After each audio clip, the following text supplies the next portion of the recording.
Hello everyone, I want to talk about a required minimum distribution issue that I saw come up recently, really because of the Secure Act passed back almost 2 years ago, right, at the end of 2019, or at least I should say 2 calendar years ago, a little bit over a year ago. So remember, this moved the required minimum distribution age out to age 72. However, the trigger point was had you turn age 70 and a half by January 1, 2020. So let's say you turned 70 and a half in December of 2019. You actually fell under the old rules, meaning your required beginning date for RMDs was set right back in 2019.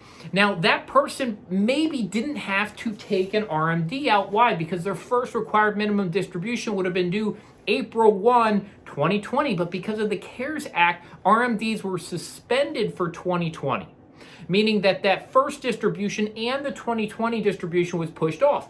Now, all of a sudden, you have this person who's not yet 72, who heard about 72 being the new RMD age, then didn't have to take RMDs. Well, guess what? RMDs are back now in 2021. Now, here's the thing. That person now thinks, hey, I turned 72 in 2021, which means when should my first RMD be due?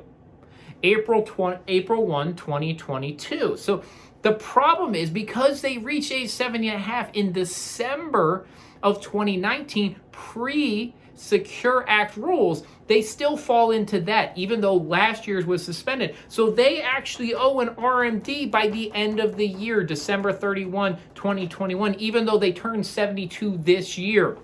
So that's really important. It's something to watch out for. It's minor to the extent that, it's not a ton of people, but for those people who were turning 70 and a half in the second half of the year of 2019, didn't take that RMD by April 1 or even took that. Remember, they're due this year, 2021, by the end of the year, not April 1. They're under the pre-Secure Act 70 and a half rules. So a lot of minor details around the Secure Act changes and CARES Act. That's one of them. Keep it in front of your clients. Keep adding value.